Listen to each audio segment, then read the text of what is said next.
Welcome to the next episode of our podcast. And today in our studio we have Mark. Mark, how are you doing? Good, thanks, brother. Thanks for having me. You could see him quite often on his Instagram where he's going live from his kitchen. Very much so, with my dogs. Yeah, and Mark is sharing a lot of good tips on his social media. Mark has an incredible experience in the real estate, and today I have a privilege to ask him some of the questions related to our industry. Thank you for having me, man. It was a nice intro. Yeah, and by the way, we spent some time with Mark in Miami in the trips. We did. That was good. As well, an international speaker. Yeah, I like that. From Dubai, it went actually quite well. Yeah. Mark, so can you please tell us a little bit more about yourself? How did you end up in Dubai? And a few points about your career in the real estate.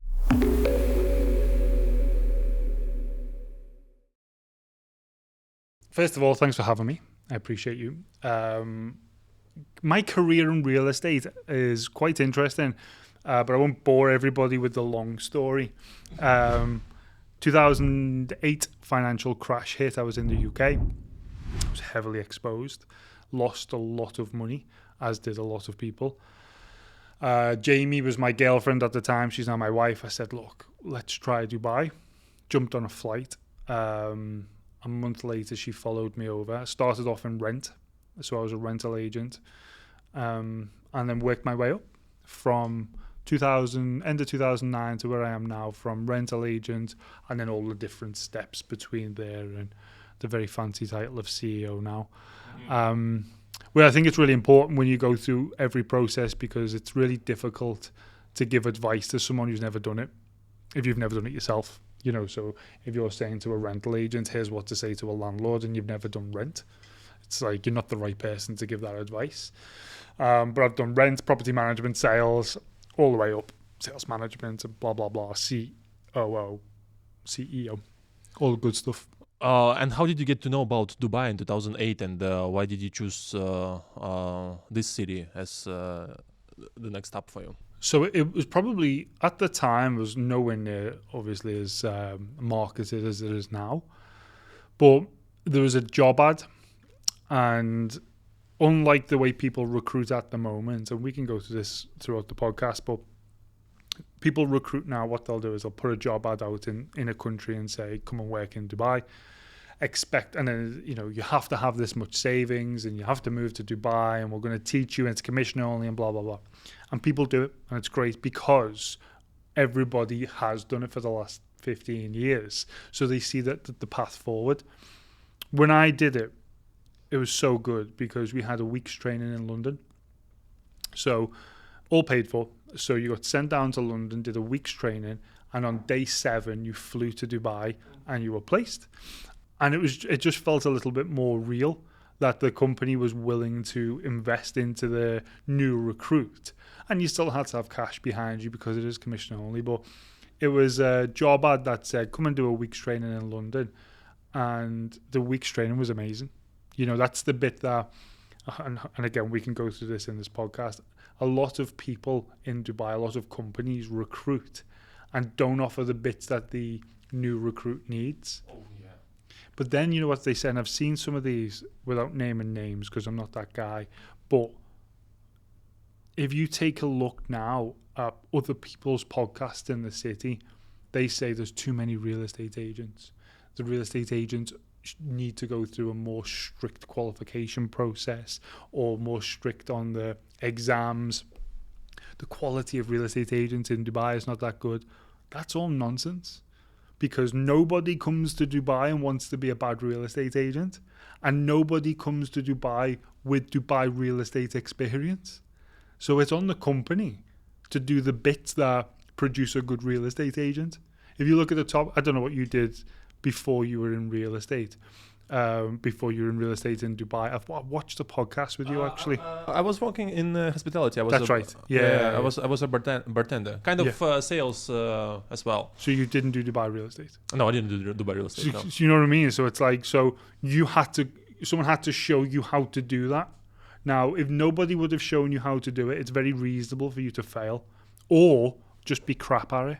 You might be really bad at the job if you don't know how to do the job.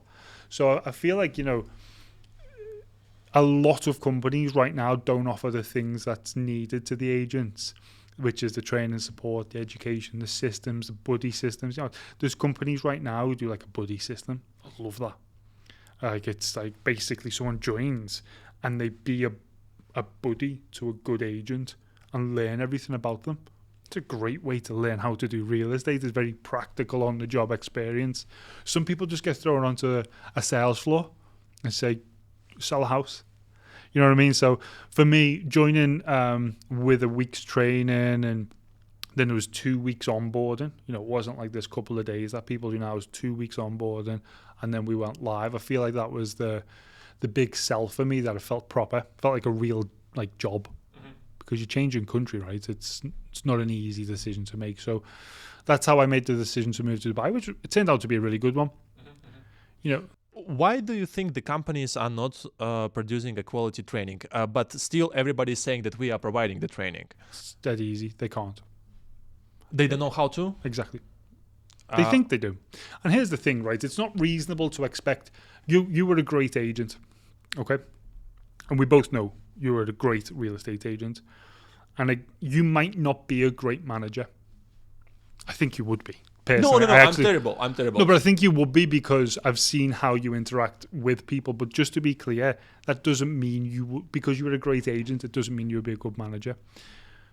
A lot of great real estate agents shouldn't lead a company. Oh, 100%. And they do.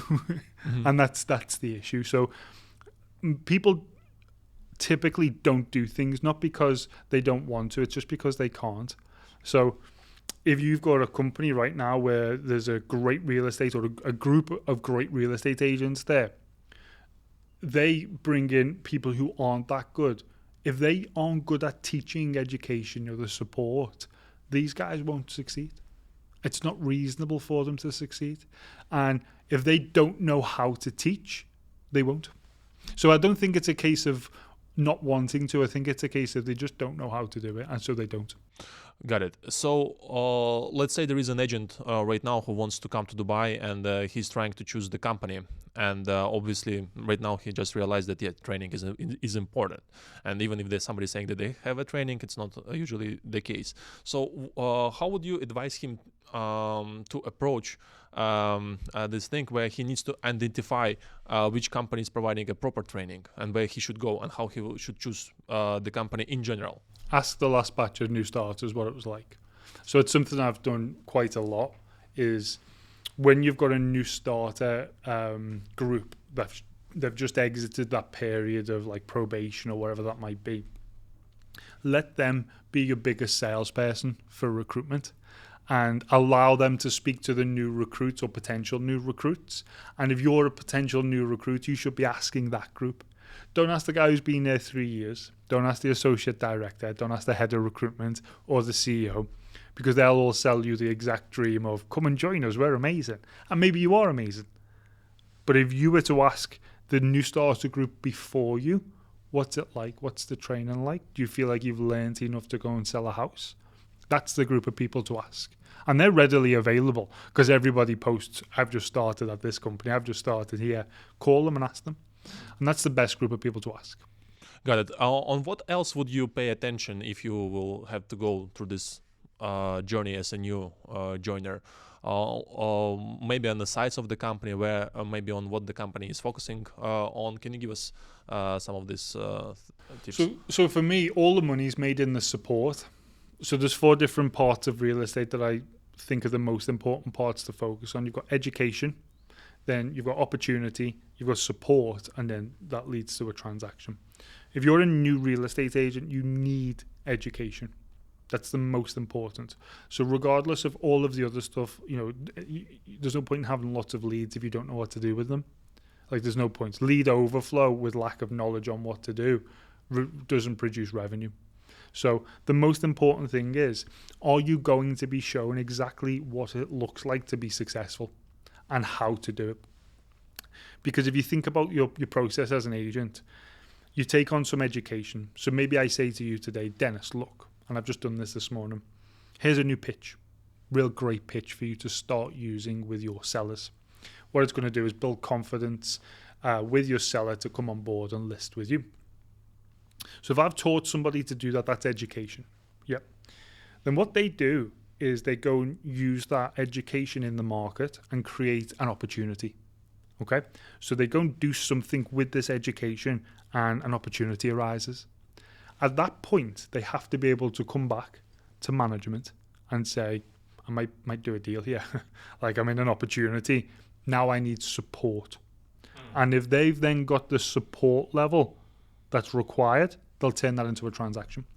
So for me, it's having them layers where you're being educated, and then you've got somebody that you can knock on the door and say, I might do a deal here. Can you help me? If you've got that, the rest of it doesn't matter. It's not hard to generate leads at all. I say this jokingly sometimes, but it's true. If you take a dart and walk into Dubai Mall and spin round and throw the dart, you'll hit one of two people, a real estate agent or a buyer. Like, everybody's one of them, right? So generating leads is super easy. Like, no, you just run your credit card and you can buy leads. The hard bit is being taught what to do with them. And that's, if I was a new agent, that's where I'd spend my time, making sure I have access to that. It looks like something that is very, very difficult to find, because again, the managers are busy with something else. But the support part, where can you go with me to the meeting, or can you help me? What should I answer to this message? Is definitely very, very important. Based on your experience, where it's better to start, in the off-plan market or on the secondary? You know what? I don't think there's a right answer to that. The typical process is leasing into sales. That's the typical process, because it's super fast in leasing to transact. So you make money really quick, and it's a little bit longer process in sales. And if you think about the journey a landlord goes on, you would trust somebody less experienced with your rental property. You wouldn't trust somebody with very little experience with the purchase of your new home. So typically you build your experience up in the leasing side of the business. I prefer someone to have gone through leasing, sales, and then off-plan, because there's no sell-side relationship in off-plan. You might have a relationship with your relationship manager, and they get you like a bit of a sexy deal. You know, like a better payment plan, a bit of access, and that's good. But the sell-side relationship doesn't exist. You've not had to get a Form A. You've not had to go through that process of, a full market appraisal and months and months and months of work of bringing it to market. So you don't have them skills. So if you're thrown straight into off-plan, you don't have the skills required to list a property. And then in the event primary dips, drops off, or slows down, you can't then dip back into secondary and utilize them skills you have, because you don't have them. It's a brand new job for you. So preference, there's no right answer. My preference is that you know how to rent, you know how to list, you know how to sell, and then you do off-plan as well. Throughout the years, you're running quite big teams. Yep. I'm sure there is one message that you are really trying to emphasize to them. Like, guys, this is very important for you to succeed as a salesperson. Yeah. Can you share with us what is exactly you're putting more attention to when it comes to the training of your teams? Really simple. Be valuable. So make sure that you are valuable. Make sure you have a value at all times to all people you're speaking to. Otherwise, you'll fail. Now, where you think the value is typically not where the client thinks the value is. So as an example, in the secondary market, we think we have value by listing. I'll list your house. But that's not valuable. Anybody can list a house. There's no value. It's actually quite expected from a seller that you list the house. It's nothing sexy about that. So if you can find a way to be valuable that the client sees tremendous value in, you will always win. And then value points are, they're typically access related. So can you do something that the person next to you can't? What can I do that the other agents can't do? That then places me in a valuable part of the the seller or the potential seller or the potential landlord sees me as valuable against the market. So can you give us some examples? It's got to be access. So here's an example. Right now, if you go into Property Finder, we're able to list I can list something, you can list the same property, and the guy next to me. So all three of us can list the same property. There's no value there. It's whoever generates the lead to buy that house. We don't have any value because the lead could call me, you, or agent X and get the exact same opportunity based on what's listed. The value is the bits that other people don't have. So off-market listings, although I don't really like off-market listings, but that's an offering that is valuable to a buyer. So do you have the ability to show me something no one else has? That's valuable, right? Do you have the same properties as everybody else, but at a different price? So everybody's got this listed at 4 million. The seller's told me I can sell it at 3.9 today. And the seller's comfortable with me telling you this information. If you give me a check today, that's valuable against the market. But if you're doing the same thing as everyone else, you can expect to perform the same or worse than them. Never typically better. So the value is typically access to stuff that other people don't have. What is the advantage for the agents to keep the listing off market rather than putting it on the portals, and now it's not anymore an off market deal? Again, this is my opinion, but my phone's on the floor here. Do you know what it says on it? So time. It shows time. It's got the time, and it's got a million messages on it. You don't know what any of that says, right? And that's the same as pocket listings and the consumer. The consumer cannot see what's on your phone. The consumer cannot see what's in your pocket. So unless you have a massive, massive pool of consumers that you can access and pitch your off-market product to, that's fine. If not, bring your properties to market. The number one reason people have off-market listings is they're not strong enough to bring them on market. Yeah. You know, and I did a post, Super Bowl it was. Kanye West paid $7.5 correct me if I'm wrong on these figures. I think it was $7.5 million he paid for like a 20-second ad because he wanted to be in front of consumers. Nike, Coca-Cola, all major brands, Amazon, spend money to put their brand in front of the likely consumer. Why would the guy selling an Arabian Ranchers 3 villa think that they're able to sell their house without telling anybody about it? It's an unreasonable request. So for me, there's no benefit. You don't want anything off market. Talking about exposure and that it's important to be in front of the customers, what do you tell your agents when they are asking you for an advice regarding their presence on the social media and how much time and other assets they should invest over there? Time, money, attention, and should actually the agent do something like this, or it's better for him to focus on the calls? It's a good question. So when I'm giving advice, I gave the same when we were in Miami together. I gave the same advice on stage. If you're using your social media to sell houses by generating leads, it's a really, really, really tough gig, and it's a long game, and it's a really difficult game to get into because you don't make any money in that for possibly the first year. The best way to approach it is leverage your social media to show your successes and then get more listings on the back of it or win more client loyalty on the back of it. Here's an example. You've got two possible outputs on social media. For sale. And the for sale stuff is, can you please call me and buy this house? That's what that message is. I have this for sale. Come and please buy it. Or you've got the success of just sold. Yep.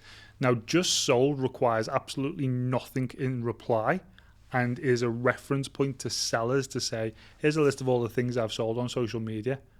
That has a higher success rate on listing more units than the success rate of generating buyers on the for sale, because the for sale requires you to put that in front of the person who's likely to buy it.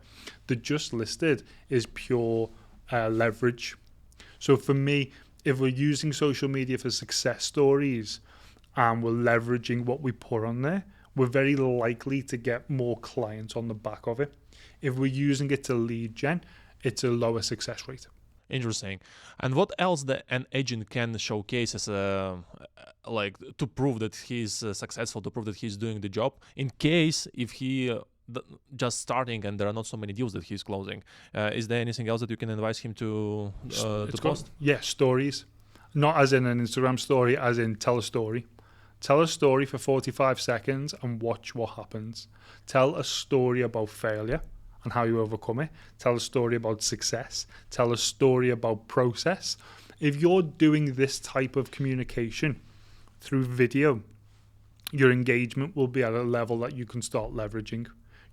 Here's an example. Everybody can talk about something. Okay, so if you can't talk about a win, you can talk about something that's happened in the market. The example being, let's say I start today in what I think is the toughest or one of the toughest areas in Dubai right now is Talal Ghaf. The whole of Dubai is covering Talal Ghaf. Yeah. And it's a tough gig, right? Everybody will tell you the same thing. It's hard to get stock. Nothing's for sale. Everyone's waiting for the prices to carry on going up. Nothing's for rent. Like, it's a tough gig. But people cover Talal Ghaf and still have a requirement to go into that community and do something. So what if you were to talk about market prices? What if you were the person who wasn't really boring and just had a bit of communication with context?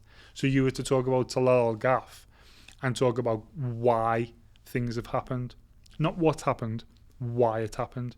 Because everybody says, here's a market report, prices have gone up. Here's a market report, this has happened.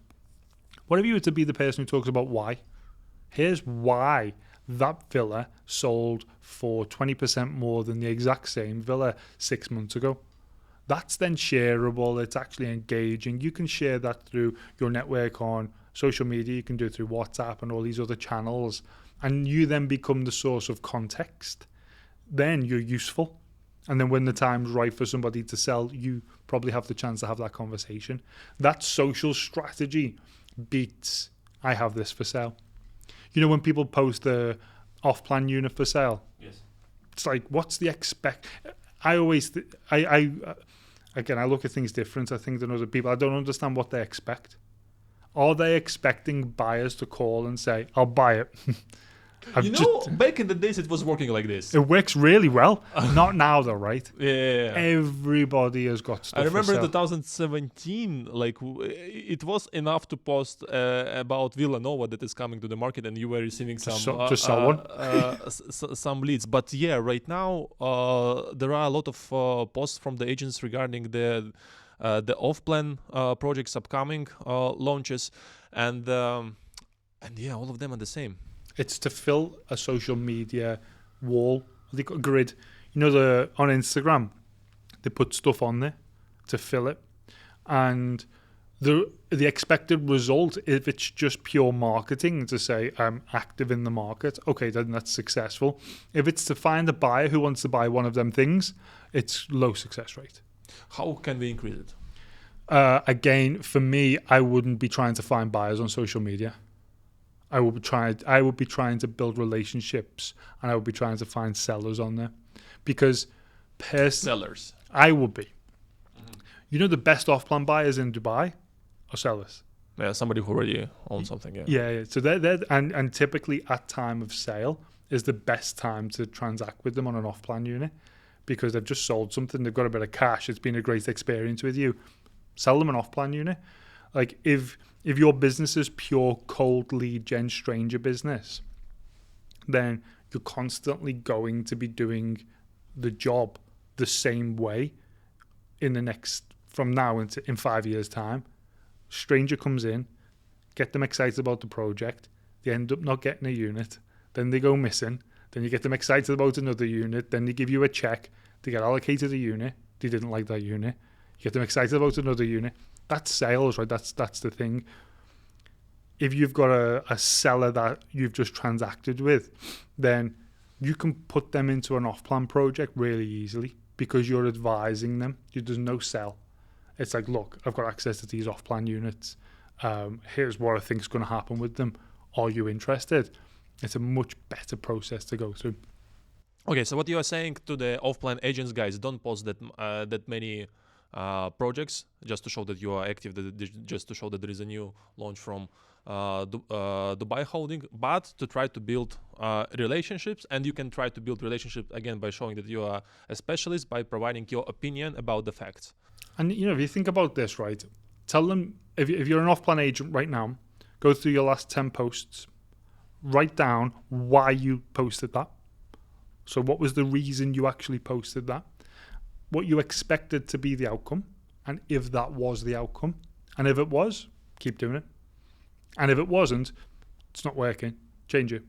It's probably the best way to do it. Well, at the end of the day, I believe everybody is doing this to get the client. Yes, obviously recognition as well comes over there, but all the agents been told, you do the social media, you will get the clients. But yeah, you will get the clients. The point is, you will get, like, there's the rule and the exception, right? The rule is, in the most part, clients aren't going to call you just because you posted something on social media. There's people watching this right now who will say to you, no, I did a deal off my social media. And I get that. Of course we do. Everybody does deals off social media. But can you run a business on it? Can you do 500 grand a month off it? No. It should just be one of the strings of your bow. Like, that's not the source of income. It's possible source of income. Hard to predict, especially if it's non-paid for. If it's organic, it's hard to predict. My social profile gets a lot of action. Like, it's a pretty well-viewed social profile, but I don't get a tremendous amount of buyers and sellers. I get some. Not enough to run a business, though. Yeah, this was one of my mistakes that I made. That I was relying back in the days only on my socials, and actually was doing incredibly well. But then at some point something happened, like it stopped. Everybody started doing it as well. And then I realized, no, it was even before Corona. And I realized, wait a second, I don't know how to do the Google ads. I don't know how to do this and that. And I realized that, there was not, there was no marketing manager in that company who could help. So to rely only on this, it's a big mistake. And right now, behind the scenes, I always as well advise to the agents to, even if they are only on the off plan, to start listing, putting listings on the portals. There are potential clients as well over there, and right now we have as well a wave where, a lot of people bought off plan in the last 2-3 years, and now they need to sell, which is a huge problem sometimes. Because maybe the client, when he was buying, he has some expectations with his financials, but right now something changed in his cash flow, and he realized he cannot exit the level he wanted to. Yeah.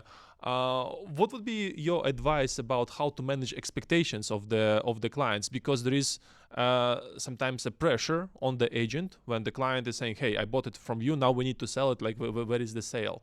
How to avoid this stress?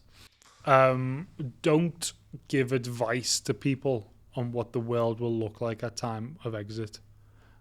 It's the worst thing a real estate agent can do. Our job, we're not economists.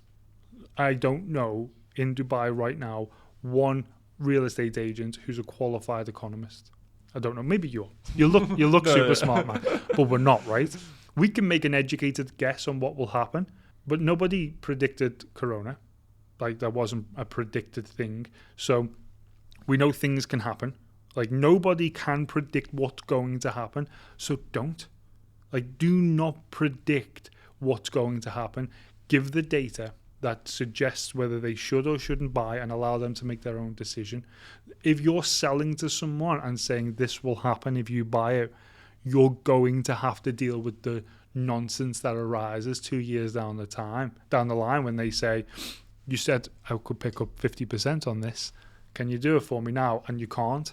So my advice is to, be able to sleep really well at night and give the best possible advice to your clients, and still do more transactions than the rest of the market, but by giving the right advice. I don't know what the price of this property will be in 2 years. The data suggests it'll increase, but if it doesn't, I don't control the market. It seems like a sensible investment. Buy it if you want, and if you don't, no problem. It's a little bit difficult. Like, for me, I never was running a teams and stuff. All my experience is related only to being an agent and have sales. And when the client is approaching you, he speaks with other guys as well. Yeah. And quite often he expects that we can give him a direction or approximate price or approximate increase in the price that is there. And if this guy is saying like it will be 15% or whatever, and how can you still keep the client with you without telling him these numbers while others are saying something, and maybe they're saying some reasonable numbers, but the clients is really expecting it. Like, wait a second, Mark, how you can tell me where should it be? I need at least something. I'm a busy doctor. I don't have time to study the market, so I'm expecting this information from you. How to work with this? Well, I would just say, if you're really simple, look, if you're a busy doctor, can you tell me what my health's going to be like next year? No. Okay, well, don't ask me to tell you what the market's like. Totally makes sense. But there is a guy who says this 15 minutes. Okay, I will go. And if that's the case, for me, right, leads are so easy to generate. I don't operate the way other people operate. I wear a Whoop to track my sleep, right? And I want to know, I run KPIs on everything. I've got about 500 KPI points. I KPI my own body, and I want to know whether I can sleep. I want to know what everything is about me by wearing that. And I sleep really well because I still have consistently broke pretty much every record we've ever gone for in Dubai while not bullshitting once. There's never been an ounce of bullshit. And if there is I don't know if I can swear on this podcast, sorry for saying, do you have a beeper? I hope you've got a beeper. I needed that on the last one. If there's a little bit of salesmanship attached to the sale, expect to deal with that down the line if it doesn't go to plan. If you've provided enough solid advice and you've given the client the details they need to make a decision, the ones who choose to buy from somebody else because they've been upsold is absolutely fine to lose, in my opinion, because the ones who do buy from you are the ones that you are most likely to have closed anyway. If somebody, and if you're a buyer watching this, I don't know if many buyers watch this, I know it's mainly agent-led. If you're a buyer watching this and someone guarantees you an increase, run a mile. And if you're an agent offering I'm going to look, hope, I don't know if I can do this. If you're an agent offering guaranteed increases, stop it, because you can't guarantee anything. You can predict, you can forecast, but that's not our job. If you think about what the job as a real estate agent is, really simple. We have to find out what a buyer wants, and when we know what they want, we present them with the option that best matches what they've said. Now, if part of their requirement is 20% increase, we can present them with properties in areas that have typically increased 20% in that time frame. We just can't guarantee it. It's got to be led by them. Mark, you keep on mentioning something that is a very big pain for a lot of agents. You are saying that it's very easy to get leads. Can you name some of the sources that you prefer when it comes to the getting qualified leads? Or not qualified, let's put it just leads. This is the big one.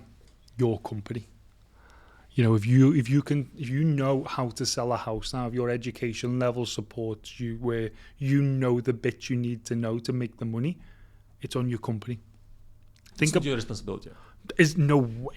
I like it, yeah. That's how it's supposed to be. Mate, it's got to be. Think about this, right? Some companies are 50-50. What do they do for the 50%? The company. They'll give you a seat and a desk. Shut up. Right, the company's responsibility is very simple. Provide me with leads, provide me with marketing, provide me with education, provide me with support, management, brand. And I'll do the real estate bit and take the people who want to buy a house and show them a house. Because if you think about this, if the company's not providing 50% in value, what are they doing? Like, what's the offer from any company right now? Like, if you're not providing lead support, education systems, CRM, marketing, brand, what are you doing for that 50%? You're taking 50% from an agent who's on commission only and telling them to generate their own leads? No. Like, just absolutely not. Utter nonsense. That model will end, I promise you. Give it 3 years. If you take a look at where AI is going now, and I'm not predicting AI because I don't understand it well enough, but for my exposure so far to AI, I'm pretty confident real estate agents won't be doing admin. They won't be doing follow-up. They won't be doing calls. They won't be doing communication. They won't be doing listings. They won't be doing listing quality checks. They won't even be processing all of the new projects. AI will deal with all of that. The human part will be the bit that AI can't do yet, hopefully, which is the relationship. So for me right now, the company should be doing all the other stuff, and the agent should just be focusing on building relationships with other humans who want to buy a house. And if you get really good at that bit, AI won't outperform you, it'll support you.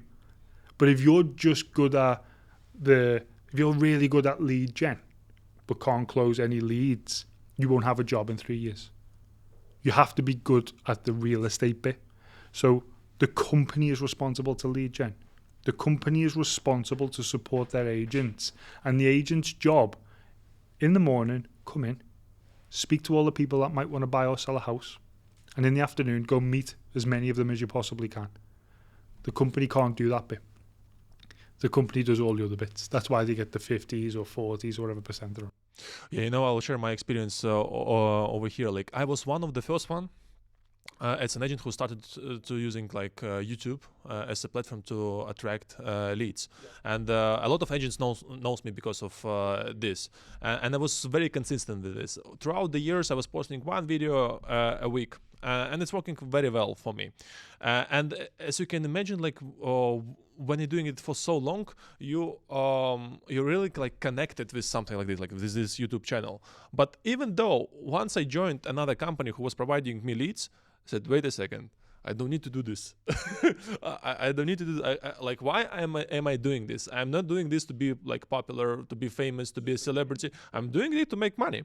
And so why would I invest my time over here while I'm getting something on this side? Obviously, provided that I was hardworking and I can show to the company that I'm working with the leads, because again, some of the agents are expecting leads, but as you said, they're not educated. Maybe this is the problem. They're not working with them. They're not doing follow-ups, etc., etc., etc. And I absolutely agree with you that if the agent is thinking about where he can get more leads, and he spoke already with his manager, he showed as well some results what he have done with the previous leads, and if he's not getting more and he's thinking I need to get more, maybe it's time to reconsider the support that he gets from the company, which is very difficult to find right now, because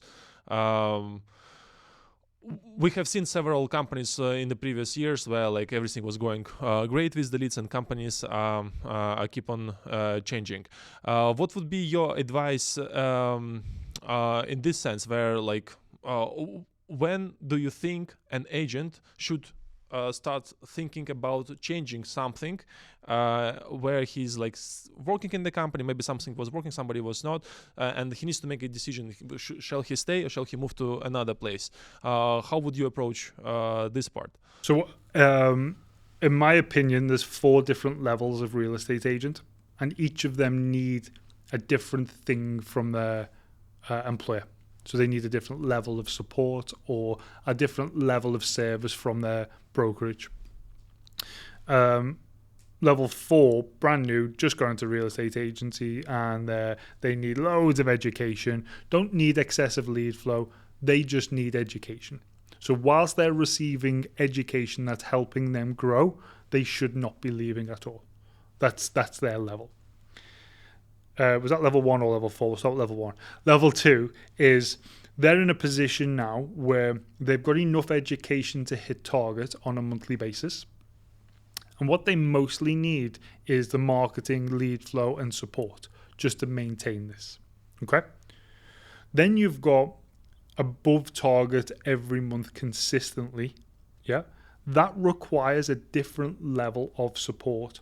That requires a different level of lead flow, and it requires a different level of education. Typically, for someone to go from a 2 to a 3 target to way above target, they need to be around a lot of other people who are doing it. And they need someone to show them who's already showed other people how to do it.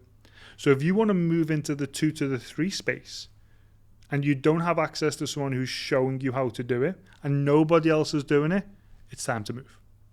Then it makes sense, right? Mark, it's so important. And this is actually the reason why I was performing very, very well. Because I joined, I was doing well throughout the years, but I joined the team where there were other guys like, I identify myself as the top agent, other top agents, and it's so important to be next to them. I really like your structure. It's the best way. And then to go from a 3 to a 4, it's actually you're a top performer who doesn't have the time to sell more houses, but has the capability. So the 3 to the 4 change is not can you teach me how to sell more houses, it's can you support me to free up more of my time so I can go and do it myself. So if you think about like, for example, this right now, if you're an agent right now, and you've got and this is an example of a way for you to sell more houses as an example, but you don't have time to come and do this podcast because you're doing admin, then you're not going to push into that 4 bracket because you're doing all the bits that somebody else could do for you. You're not able to grow your personal brand. You're not able to do all them. You can't go to Miami and do BD over there because you have to do all of the stuff in Dubai and you can't leave because you're tied to a desk. So to go from a 3 to a 4, it's not so much lead flow, it's not so much education, it's operational support. Can you resource some admin for me? Because in the event that I put out 10 videos a month, I have to do about 10 hours worth of work on that. Can I give that to someone? And if, whatever that looks like, that's when, if you don't have access to it and another company is offering you it, that's the time to move. Wow, Mark, where did you get this? Is it? Do you know what? I actually have a course on this. I'll send you. Yeah, this is something incredible. I'll use it as well. It's a good way to look at it, though, right? People move sideways, Dennis, and I don't agree with that. If you go from company to company to company to company, it's the definition of insanity is to do the same thing over and over again, expect a different result.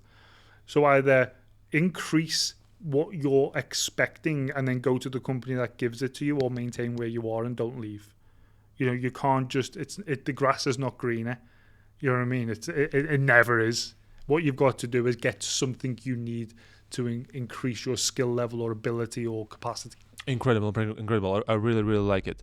And talking about the, agents might ask, there is a logical transition from 4 to the 5th level where you become a leader, you start to run the team, or maybe there is 5th level doesn't exist for somebody. Like for me, as I said, I had never had an ambition to run the company, to run the team. I had always like an audience to whom I can share my knowledge and have it. So in your opinion, when this guy or girl on the 4th level should take a next step, or like should they just stay over there and enjoy what they're doing? For me, they've got to want to help others. So one of the big recruitment things in Dubai is I'll give you a team leader role. And it's like, okay, so you join, you're a team leader, and then the team below you is not getting what they need from you because you're not a suitable team leader, you're just a good agent. The movement from top agent to management, there has to be a desire to help other people, otherwise it's a failed model. So it's not something that is, it's actually not an organic step for a top performer. It's something inside you goes, I really enjoyed helping that person and I'd like to do it more. The best way to make money, the best way to be successful is happiness. I don't care what anybody tells you. Disregard any advice you've ever been given. The best way to be successful is to be happy at what you're doing. Success doesn't bring happiness. It's happiness brings success. So if you're happy going through the process and you enjoy teaching somebody how to do something, you'll be extremely successful.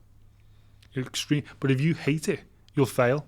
Success is not inevitable in that environment. Amazing.